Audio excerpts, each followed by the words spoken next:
Live. All right, and we're live right now.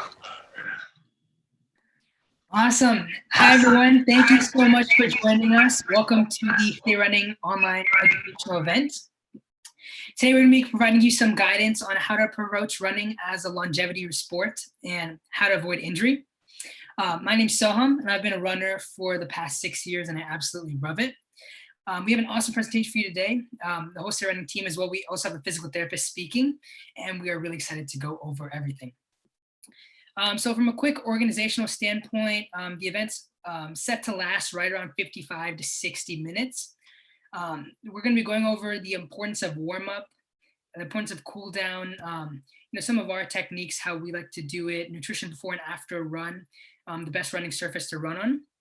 And we're also going to be going over running form, and then we're going to give you a training plan that's perfect for, that's going to ramp you up from 0 miles today to at least 10, 15 miles a week in the future. So also we do have Hannah Werder here. She's a physical therapist from Seattle who will be speaking throughout our presentation. And we're also going to be having a Q&A at the end. So please feel free to put all your questions right in the comment section right there. And we'll love to answer all your questions at the end. Also, all the information we're presenting has both been verified by Hannah as well as another third-party physical therapist company called GoPT, who has been working with us in co-creation for the script. So first, I'd like to give you a quick overview of what running can really do. So when we participate in an aerobic activity, endorphins are released in our brain, relaxing you and making you feel good. In addition, numerous studies have shown that aerobic activity actually reduces the chance of developing dementia, heart disease, and depression. And running is directly correlated with improving mood, cognitive capacity, and productivity. So overall, running is both amazing for you mentally, emotionally, and physically. So thank you guys so much. I really hope you enjoy the event. And I'd like to hand it off to Hannah, who will be speaking about the importance of warm-up. Hi, my name is Hannah. I'm a physical therapist here in North Seattle in Ravenna. And I just wanted to start talking about running as far as warming up and what you should be doing prior to running, a lot for preventing injuries and also extending your life as a runner. I'm also a runner, and I treat general orthopedic population as well as runners, both people who are just getting into running as well as people running marathons, ultra marathons. And so a lot of the same principles apply whether you are a new runner just running a mile or less, or if you're running 20, 30, 40, 50 miles. So the first thing to think about is warming up, what you're doing before you're running. A lot of the reason that people love running is they can just put on their shoes and go right out the door. You don't need a lot of equipment or a gym membership or anything like that. But with that, you do want to make sure you're not literally just running out of the door. You want to make sure you're doing some preparation. So you want your warm up to go from more static or stationary to more dynamic. In a few minutes, Emily is going to take you through what a dynamic warm up looks like. But the general principle is any static stretching, so stretching where you're just staying in one place, comes first. That includes something like foam rolling, where you're helping loosen up your muscles, but there's not a lot of movement in it. And then you want to progress into a more dynamic warm up. The purpose of the dynamic warm up is to essentially get all of your muscles activated and moving that you're going to be using with running, and that includes upper body, lower body, spine, so that when you go out to run, that's not the first time that day that you're moving those muscles. It's especially important during the weekdays and right now, where you might be spending a lot of time sitting, so you don't want to go from sitting for several hours right into a run. That can increase your injury risk. So yeah, a lot of my patients who are runners say, oh, my warm up is running slowly or walking, but you want to do something that's a little bit more dynamic and multi-directional, so you're really getting all the correct muscles warming up. And then you also want to think about the intensity of your run. So if you're going on a really long or hard run, you might spend a little bit of extra time warming up, versus if it's a pretty easy run, that might be a time you can be a little bit more abbreviated with your warming up. And then similar idea for cooling down. You don't want to get done with your run, walk for a block, and then just go back to sitting. You want to make sure you're doing something similar. So a lot of my patients, I just have them do their same dynamic warm up as a dynamic cool down. And you want to go in the opposite direction of what you did for your warm up. So more dynamic things first. So you're like dynamic cool down first. And then after that, your more static stretching or your more static things like foam rolling. So I'm going to turn it over to Emily, and she is going to take you through what a dynamic warm-up looks like. All right, thanks, Hannah. I'm Emily, and I enjoy running because it makes me more goal-oriented, and I find it fun to build fitness. And lastly, running and cross-country has allowed me to meet really amazing people. So in total, like you should be taking about 5 to 7 minutes at least to warm up. And you can also incorporate some workouts that work your abs and legs throughout your warm-up, and we'll talk about that later. But first, we're going to have Kaden help us demonstrate our warm-up drills. And these drills are going to be crafted to warm up your different muscle groups and prevent injuries. They're going to help you get your blood pumping, as the exercises are going to raise your heart rate. And additionally, they're going to warm up your individual muscles to prevent injury. So first, we're going to set out with arms. And so you're going to make 90-degree angles with your arms and move your shoulders back while pumping your arms back and forth for 15 seconds, like acting like you're running in place. And try not to move your hips while you're doing arms, so that your core can be more isolated. And next we're going to go into walking drills, which will be about 30 meters each. So you're going to start with knee hugs. So in this exercise, you'll take 2 steps, and on the second step, you're going to bring your knee to your chest as you balance with the other foot. And while you do this, engage your core and lift your calf slightly as you lower your leg. And this is going to engage your hip flexors and strengthen your hips. And after knee hugs, move on to high knees. So you're going to run 30 meters while raising your knees as high as possible while still maintaining proper running form. Your eyes are going to be forward, your shoulders will be back, and your arms will be at the same 90-degree angle. This exercise will target your hamstrings and your quads and will help get your blood pumping. Next, you're going to move on to butt kicks. And you're going to run another 30 meters, kicking your feet behind you almost to the point of your lower back. This will help activate your hamstrings and stretch out your quads. Then you can do toe lifts. These can be done standing or sitting, and your heels will be on the ground, and you're going to lift the balls of your feet or your toes upwards in a stretch. And this exercise is really helpful for preventing shin splints. Now, after a few repetitions of this, you can move on to chi stretch. And this will be when you're going to stretch out one leg in front of you with just your heel on the ground, and starting with your arms straight up in the air, slowly drop them below to your feet and lean forward to almost touch your toes. And then after that, you're going to bring your arms back up and repeat this exercise. And it's named chi stretch because it should look as if you're channeling invisible energy into your feet. All right, now after 30 meters of this, and after you finish your drills in general, we recommend doing a light jog at around 2 to 3 minutes at a very slow and comfortable pace to mentally prepare yourself for your run, and be sure to warm up your muscles without overexerting yourself too early. All right, so after you do this very short jog and after you get into your main run, you definitely want to cool down, and you're going to do this by repeating your warm-up, but with a few stretches at the end. So first, it's helpful to repeat drills after your run, since it's going to transition your heart rate into a more relaxed, and you're also going to be sure to ease your muscles and gradually lower your heart rate. All right, so after you repeat the jog and the drills, you're going to practice a good stretching routine. And it's really important to stretch because your muscles, you're going to keep them flexible and healthy after you exert them. And when you're running, additionally, you need your muscles to be able to move in the full range of motion, and stretching will really help with that. So that's why you need to spend at least 5 minutes after each run doing some basic stretches. So for this video, we're going to focus on stretches that involve standing. All right, so before we start, it's important to hold each stretch for about 10 breaths or 30 seconds. And if you don't hold it for long enough, your muscle hasn't relaxed, so you really aren't doing anything. And if you don't breathe while you stretch, it doesn't relax either. So also, while you hold these stretches, you should feel a stretching sensation, but should not feel any discomfort or pain. And if you experience extreme pain while you stretch, you should talk to a physical therapist or your physician. All right, so we're gonna start out with quad stretch, in which you stand on one foot and bend your leg that is not used for balancing all the way up to your glutes, and use your hands to keep your foot in place.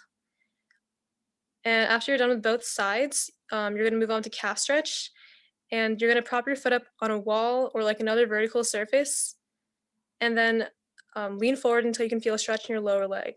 You can also do this by propping up your foot against anything vertical. And then you're going to move on to touch your toes.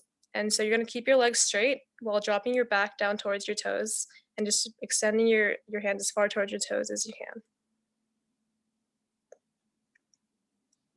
Next, you're going to move on to standing hamstring stretch.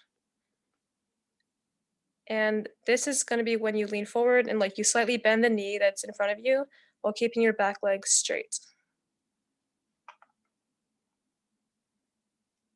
And next, to work the hip flexors, we like to do something called standing hip flexor stretch. So you're going to bend one leg at the knee while keeping the other leg straight slightly behind you.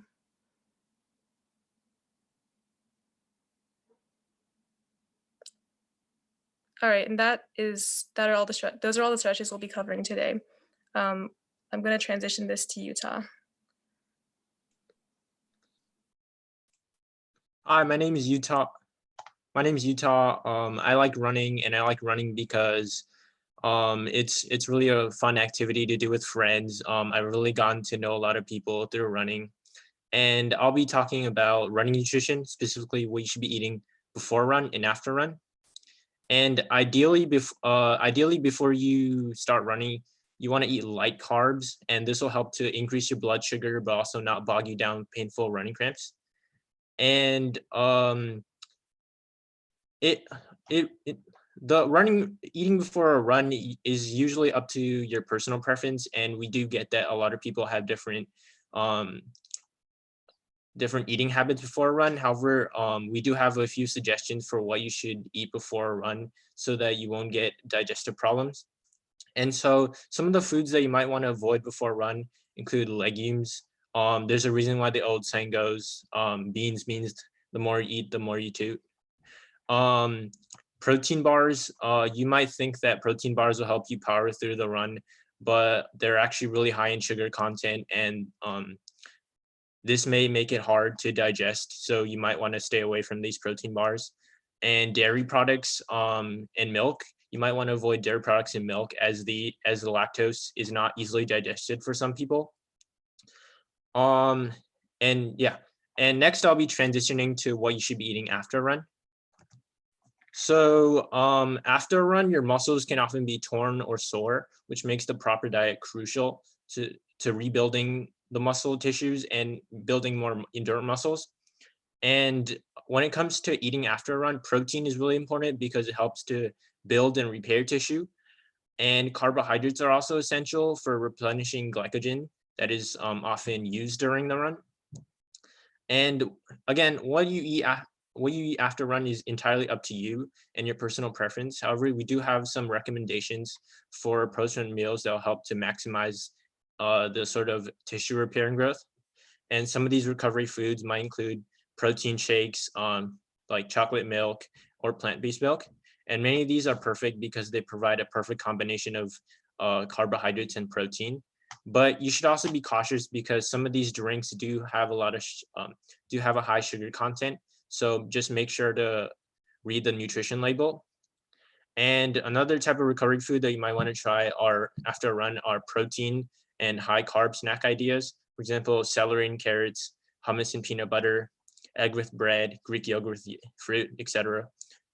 Also, just a general tip, it's really important to hydrate even if you haven't finished running. Even if you're not thirsty, you should always be hydrating, and hydrating is really key for runners. And next I'll be talking about running surface. Running surface is really important for runners because it will influence the amount of impact that's put on your joints, and it might increase the likelihood that you'll find yourself injured. But if you're running on a hard surface, like you might be at an injury simply running on grass surface. There is one caveat. If you're really used to running on a certain surface, for example, like concrete, then transitioning to a different running surface might not be beneficial because it might present a different type of strain in your muscles. So if you have an injury, you should always focus on changing your running form or shoes before you consider changing your running surface. And with that in mind, I'll be talking about 4 types of running surfaces today, which are softer running surfaces, concrete/asphalt, treadmills, and tracks. And when it comes to softer running surfaces, we're talking about stuff like grass running surfaces, paved trails, that kind of stuff. And softer running surfaces are really are really good when you're dealing with lower leg impact injuries, for example, like shin splints. However, it is important to note that they do tend to slow you down, and they are generally less stable, which means that if you're dealing with a stability issue, for example, like an ankle sprain or something, you might want to avoid these sort of softer running surfaces. And next, I'll be talking about asphalt/concrete. If you live in the city, asphalt and concrete might be your go-to running surface. And it is important to know that concrete/asphalt does have a harder impact on your muscles. So if you're not really used to running on concrete, for example, if you're really used to running on softer running surfaces, you might be at a greater risk of getting an impact sort of related injury, for example, like shin splints, as I mentioned earlier. Yeah, and the next running surface I'll be talking about are treadmills. Treadmills are really beneficial for when you're not able to run outside. For example, right now, it may be difficult to run outside due to the COVID-19 situation. So yeah, and the one thing to know about treadmills is they can change your running form. For example, personally, when I'm on a treadmill, my main goal is to sort of not fall off the treadmill. I have a fear of I always have a fear of like just falling off the treadmill. And so I'm always like overcompensating to sort of avoid that. And this might change your running form compared to when you're running outside. So that's just something to note. And the last running surface I'll be talking about is a track. Having access to a track is really beneficial if you're dealing with is really beneficial for injury prevention, because a track surface is made out of synthetic rubber, and that might be really helpful. However, it is important to note that running continuously around and around the track might result in misaligned running because you're always leaning to one side. So when you're running on a track, it is important to alternate the direction that you're going in every few laps and so. Just a quick reminder, all the information that we're covering today, if you RSVP'd, we will send out a pamphlet through email. So just check your email after this live event. And I'll be passing it off to Sam, who will be talking about running attire. Awesome. Thank you, Utah. I'm Sam. I run because it's fun. I really enjoy it. I've competed in a couple statewide meets, and to be honest, it hasn't really changed the way I prepare and the way I do things. It'll be a pleasure for me to walk you through running attire, running form, and also training plans. So first, for running attire, I'm going to break it up into two parts. There's the clothing and then your footwear. What you need to know about clothing is that really what you want to go for is just comfort. You want to be comfortable in what you're running in. Like for me, I just wear shorts and a t-shirt, and obviously I've got shoes on. But expensive equipment doesn't really change how good your run is going to be. You can still get the most out of a run. And with that, the only other thing I'd add is that wearing sweats is really important for a proper warm up. It'll speed things up, and it'll just work out a lot better. Next, running shoes. For a running shoe, you want one that's the proper running shoe is one that fits you, because everyone's different and everyone's different shapes and sizes. So you want a shoe that fits your foot right. That'll lead to you'll be more comfortable. It'll feel better, and then also your injury risk goes way down. A proper running shoe is really important to prevent common injuries. To get the right running shoe, it's usually recommended to just go to your closest running store, and they've got experts there that'll help you pick one out. But that's not really an option right now. So what we do recommend is there's a quiz online at Brooks. It'll be in the pamphlets that Utah talked about. There'll be a link there, and we recommend taking that quiz and seeing what shoe works for you. Now on to running form. Running form is generally also dependent on your body structure and what works the best for you. But there is a general guideline that'll benefit you, and you should strive for it.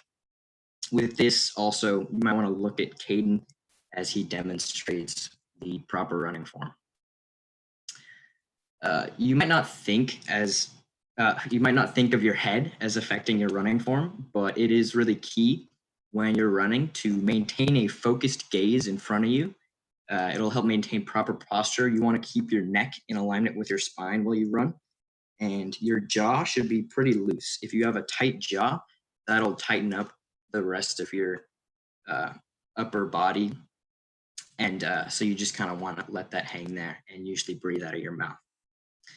Second, since we spend a lot of time on our computers and our phones, it's a really great habit to open up your shoulders while you run, and just kind of open up your lungs and keep your shoulders back. Also, moving your arms is really key to maintaining a proper running rhythm. You want your arms to be at a 90-degree angle, and your fists, you want to move them in a comfortable range, anywhere from your hips all the way up to your chin. And when you move your arms, try to move them straight forward and backwards, not left and right, because that wastes energy and causes other impacts that we don't really look for or want. Running is also an amazing core exercise. A good posture to have with running is to lean forward a little bit and engage your abs and your core. Using your core while you run will help with stability. It'll enable your legs to land underneath your center of mass, which will reduce overuse of certain muscles and prevents injury. Your running should feel natural. It shouldn't be super rigid and awkward. Yeah. Now on to a training plan.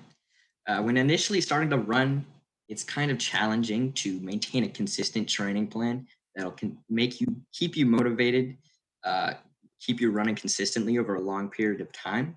That's why we've composed a really great resource for you. It's an 8-week training plan that we suggest for people that are just beginning to run. This comes from Run Fast, How to Beat Your Best Time Every Time, which is a book by Hal Higdon, an esteemed and experienced runner and author. While pursuing this training plan, we've written in strengthening exercises that improve your form by working your abs and your muscles. We'll talk about those a little bit later, pretty soon actually, and those will be spread out throughout the week to begin with, and then gradually work those in up to almost every day of the week. All right, as you can see, Monday is just a rest day. Tuesday, it's an easy mileage day, and then eventually some workouts incorporated there. Wednesday is after that first run. Excuse me. It's just a rest or a shorter workout there, and then Thursday is another run. Friday is a rest day, and Saturday a longer run. That'll be a little bit more of a challenge, and then Sunday is a light walk, and then just kind of repeat that over 8 weeks. And the cool thing about this plan is that with only 4 days of exercise a week, the ample recovery time will allow your muscles to fully recover, and the mileage increase from week to week isn't that much. It's only about a quarter mile. And then once you're accustomed to this kind of exercise routine, you can also create a personal plan that works with your schedule, and it ensures the recommended cardiovascular exercise of 30 to 60 minutes, at least 5 to 6 days a week. So this is a great place to start, but there is a little bit of escalation that you're going to need to do down the road. And if running every day is also too much, you can supplement that with another cardio activity like biking, rowing, strength training, and even walking. And right now I'm going to hand it over to Hannah Werda, who's going to talk a little bit more about the importance of that cross training. All right, so we've talked a lot about a few different things as far as reducing risk of running injuries. Running is a pretty high impact sport, and many people get injured with running. However, all of the benefits that we've talked about with running, in my opinion, far outweigh kind of the possible risk of orthopedic injury. And there's also a lot you can do to reduce your risk of orthopedic injury. So one of the things that was mentioned was cross training. So once again, a lot of people who like to run really like to run, and much of the time my patients that have running injuries, when I talk to them, they don't necessarily do any cross training, and that's one of the first things that we try to change in their program.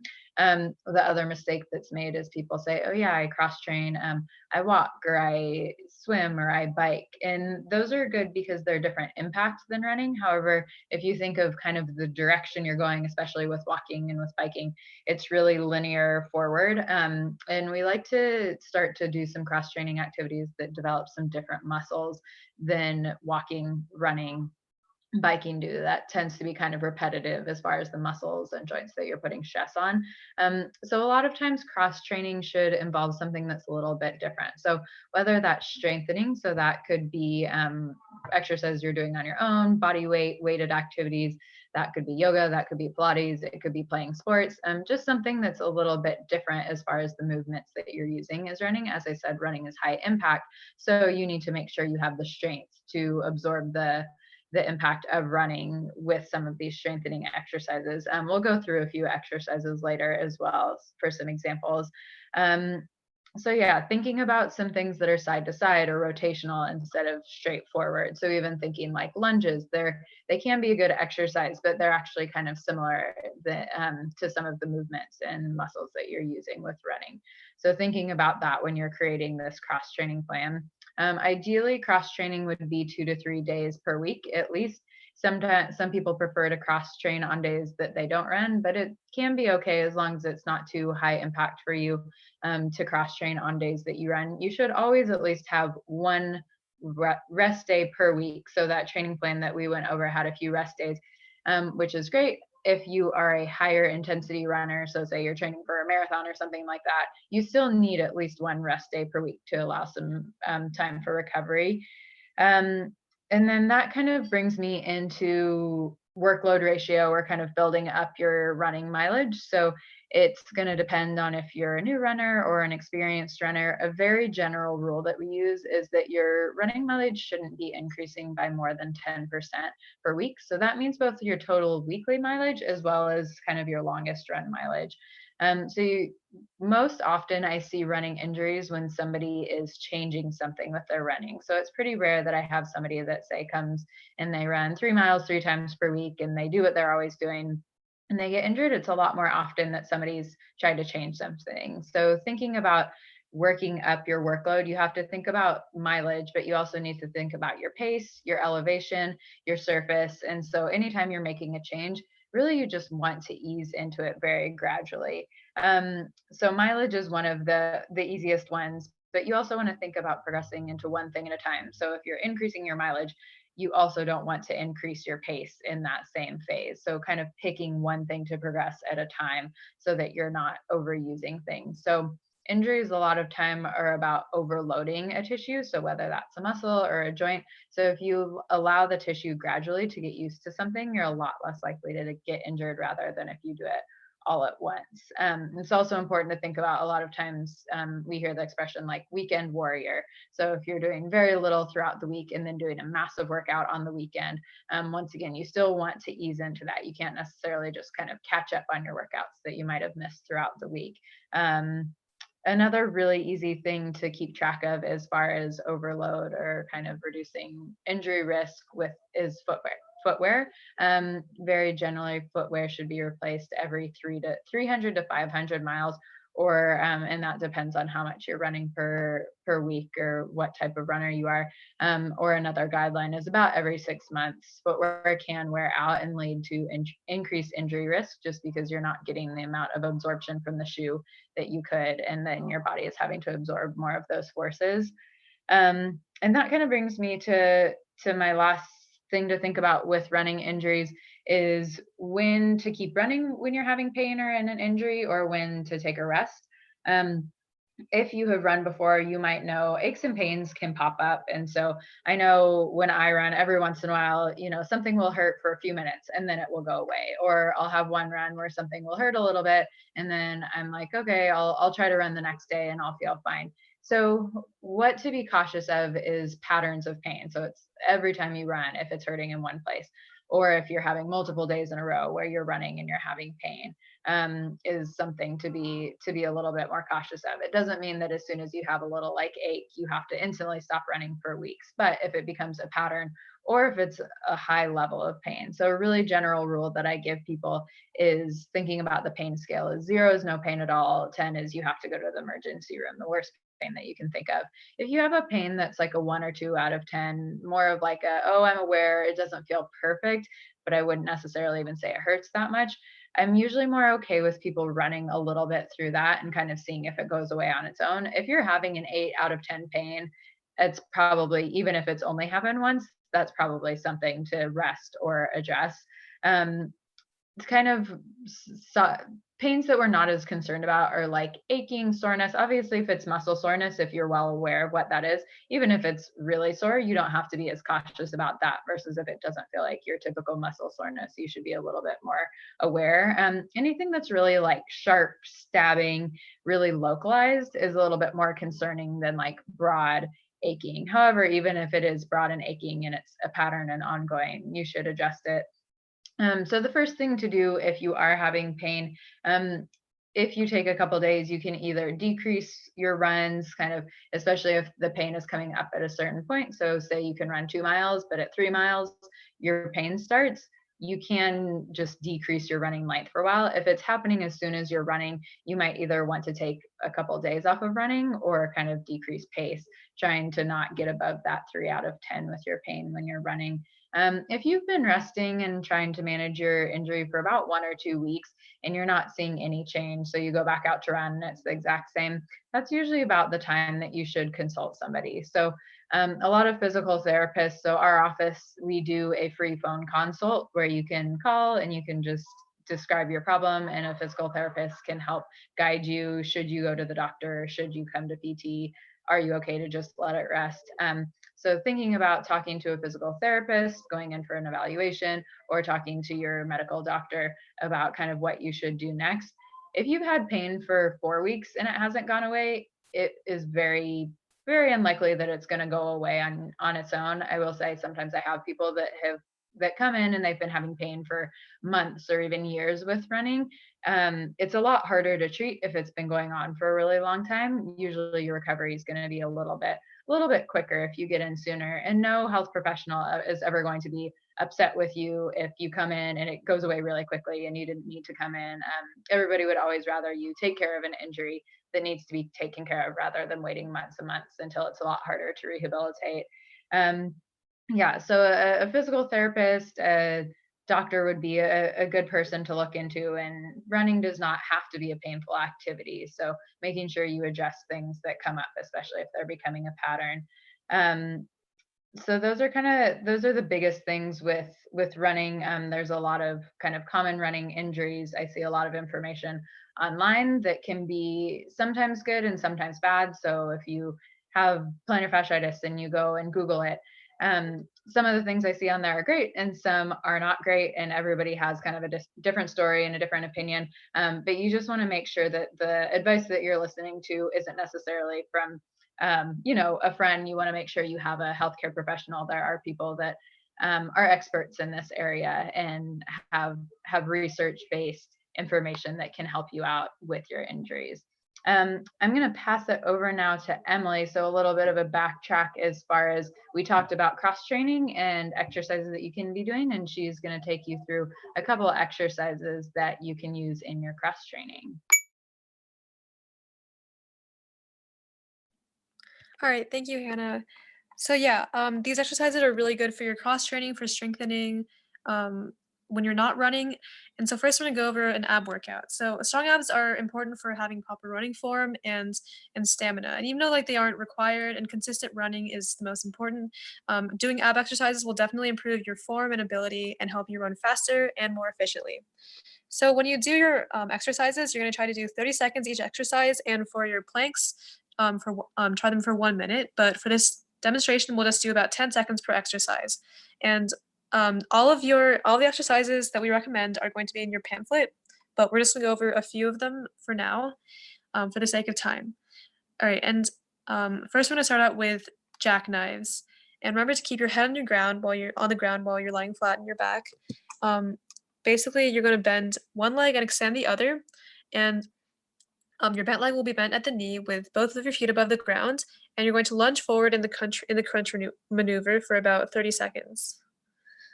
And be sure to keep these exercises slow and controlled.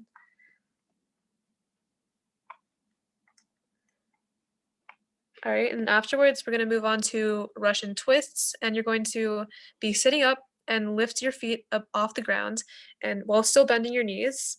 And then you're going to reach left and right while being sure to use your core. And these are also slow and controlled exercises. And for more effective strengthening, you can also do this with a weight. All right, and then we're going to move on to plank. So you've probably heard of this exercise. You're going to keep your back flat and then support your weight with your forearms and tiptoes as you face the ground and lift your core up. And be sure to keep your back flat.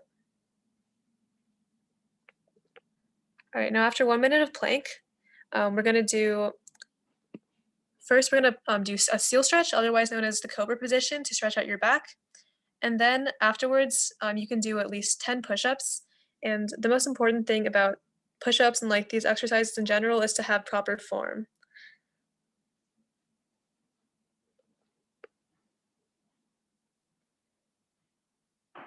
All right, and for push-ups, you also want to make sure your back is nice and flat and that your arms go to at least a 90-degree angle. Otherwise, you aren't really working your upper body.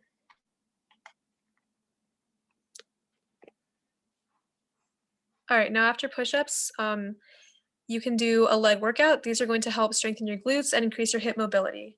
And they'll also help you control your stride length, so you are less at risk for injury due to overstriding and overcompensating. And with leg workouts, we recommend that you take a day off from these exercises every time you do them, so you prevent overexertion, just like you need a rest day for running. So for these exercises, you're going to do them for around 30 seconds, except for leg lifts, which we'll go over shortly. But for the sake of this, for the sake of time, we'll just go over a few of them, even though there'll be more linked in, listed on your pamphlet.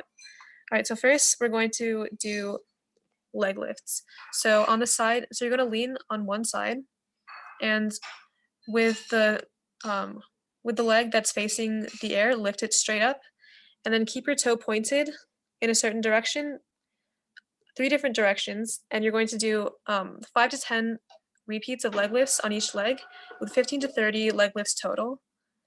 And while you do this, try not to lean forward. You're going to try to keep your leg parallel to your body, or depending on the direction that your toes pointed in, slightly back. While you do leg lifts, you want to keep your spine stable. All right, so,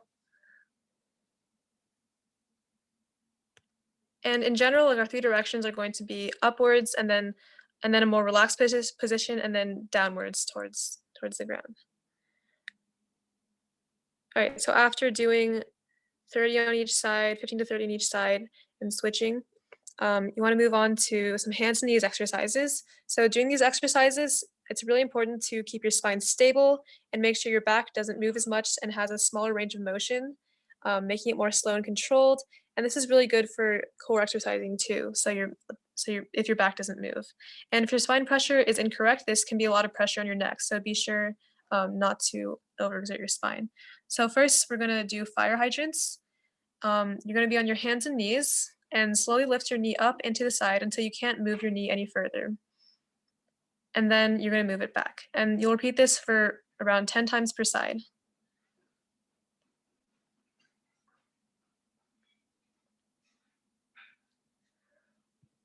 All right, now after fire hydrants, another glute exercise you can do is scorpions.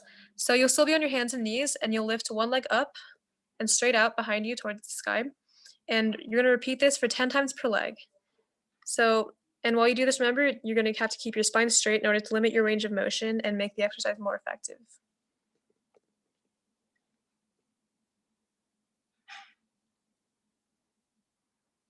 And after scorpions, you're going to do circles.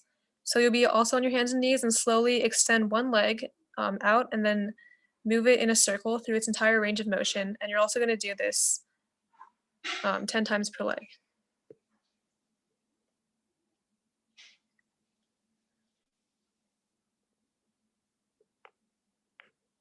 All right, and our very last hands and knees exercise will be donkey whips, and you'll be on your hands and knees and lift one leg straight out and keep it parallel to the ground while moving it left and right 10 times and move it through its entire range of motion horizontally. And while you do this, it's really important to keep your hips steady and remember to keep your spine straight to limit your range of motion.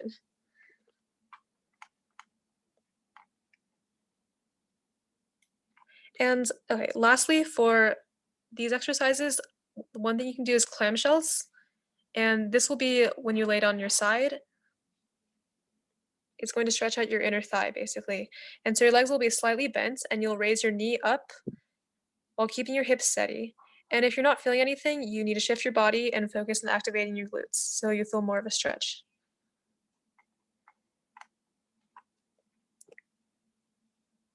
All right, now we're going to move on to lunges.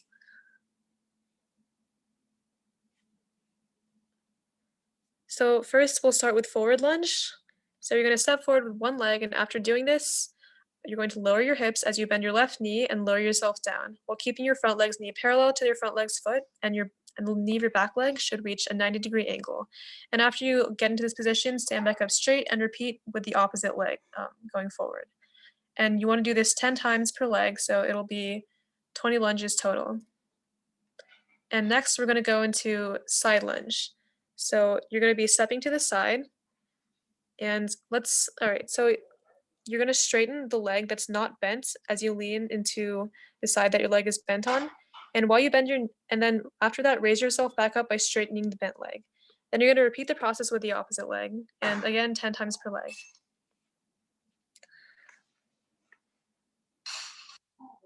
And all right, lastly, we're going to do backward lunge. And this is going to be really similar to a forward lunge, but instead of forward stepping, you're going to step backwards.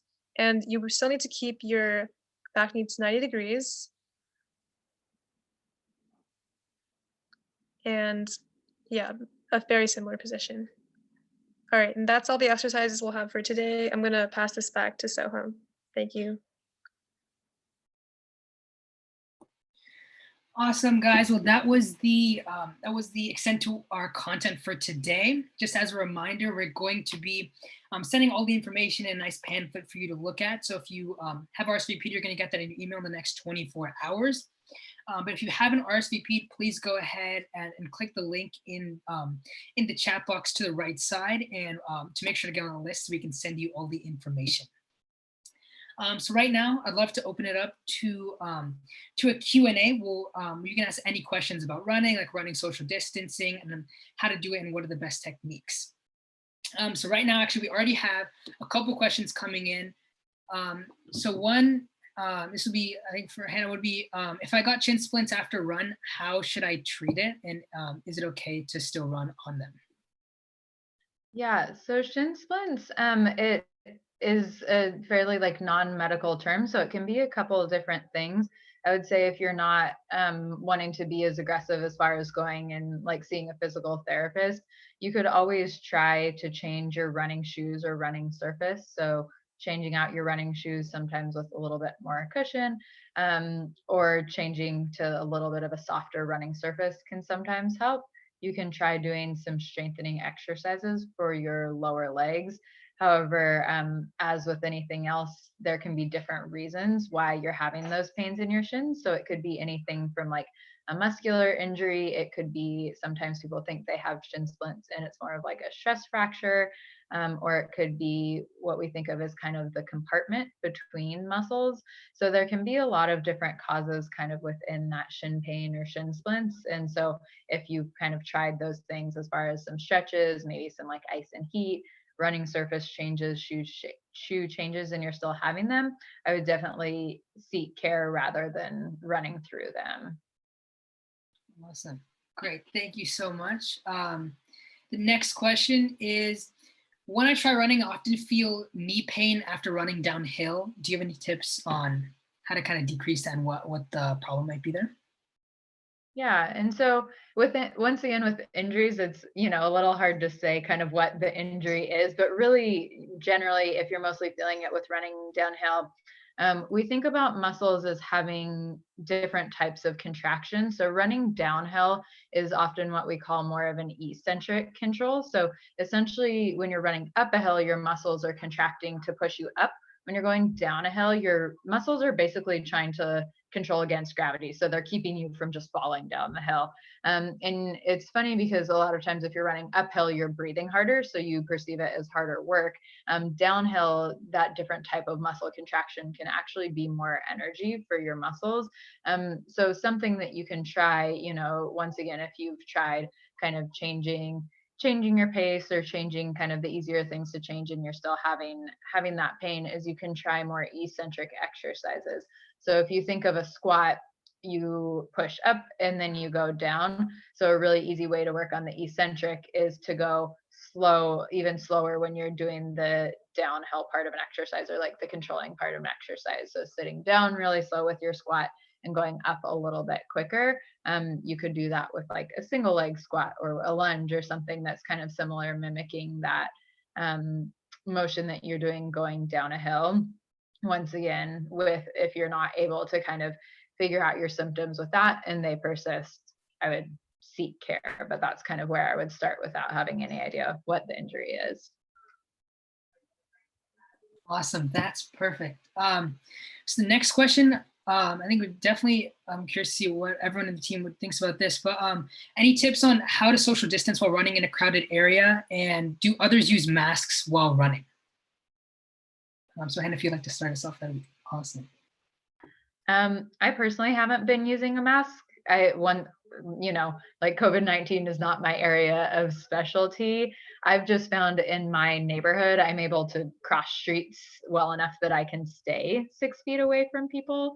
So I've been not using a mask for that reason. I think I would probably reconsider if I lived in a little bit more of a densely populated area and was not able to maintain that 6 feet very well, or if it was really crowded. Awesome. Yeah. So I definitely recommend checking your local laws and enforcement, because I know a lot of different states, a lot of different countries are actually saying that it's required to wear a mask. So it's definitely important to check in. I know the CDC guidelines recommend the use of face cloths in public settings. So if you can't maintain social distancing, it's important to wear that mask to make sure you're protected. But also then if you're going to wear that mask, I think it would be important to find something that's more breathable to ensure that you're getting enough oxygen to your muscles and it's comfortable for you as well. Because there could be implications if you don't get enough oxygen, or if it's not comfortable, as that would definitely decrease the overall how positive your run is. But if anyone else would like to jump in and see, are they wearing a mask, or how they're kind of been dealing with running and COVID? Hi, is it okay if I jump in? Yeah.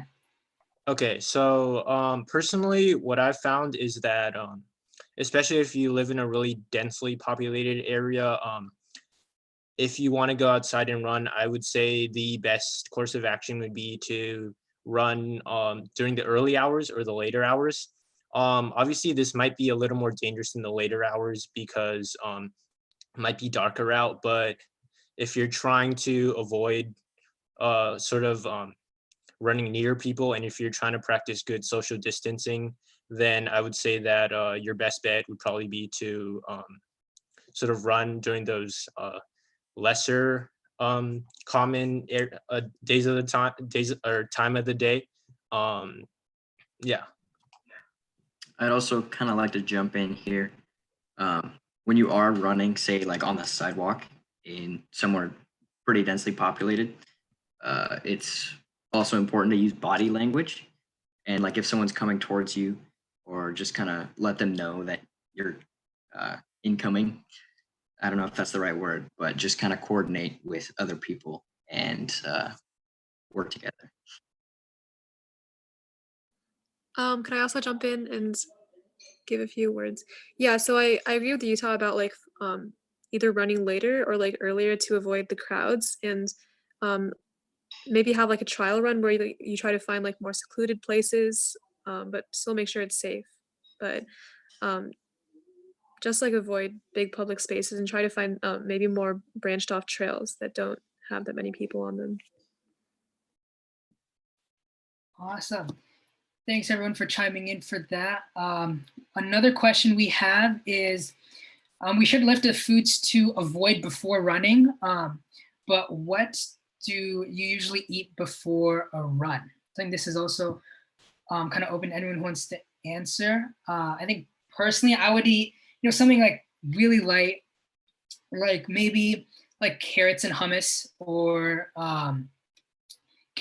maybe like one egg or some bread, something like super, and it could be a little bit carbs, a little bit sugars, but you don't want something too heavy in fibers or too heavy at all before you run, otherwise you'll start cramping. Does anyone else have any recommendations for food before a run? Is it okay if I jump in? Yep. So personally, I have a lot of digestive problems. Like if I eat something before a run, I'm usually gonna like regret it. I'm gonna have to, sort of scout out a bathroom during the run. So generally, if I'm going for a run in the morning, I would just grab like a quick bite of toast or something, like a quick, like light carbs, that kind of stuff. Or maybe like a banana, that kind of stuff. I wouldn't go too heavy. This is just like personal for me because I generally tend to have more digestive problems, but it's really up to you. I think also what would help is you might want to try different types of food before your run, see what works. And yeah.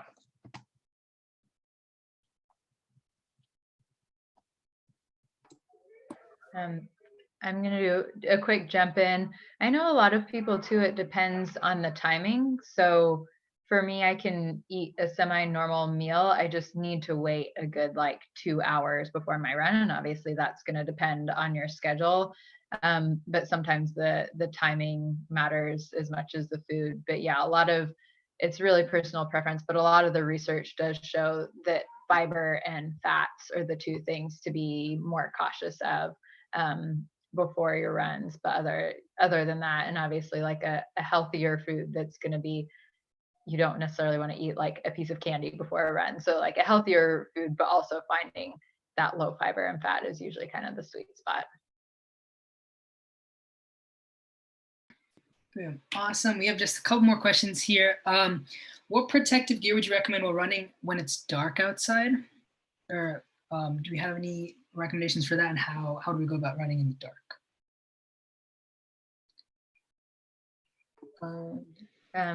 I know I've done a couple of night races and they require you to do a reflective vest, a headlamp, and possibly and usually like a tail light as well, so that so a light for your head, light for your tail, and then like not just like a light colored shirt, but something that's reflective for you to wear as well. And that's usually what they require for like safety standards for night races.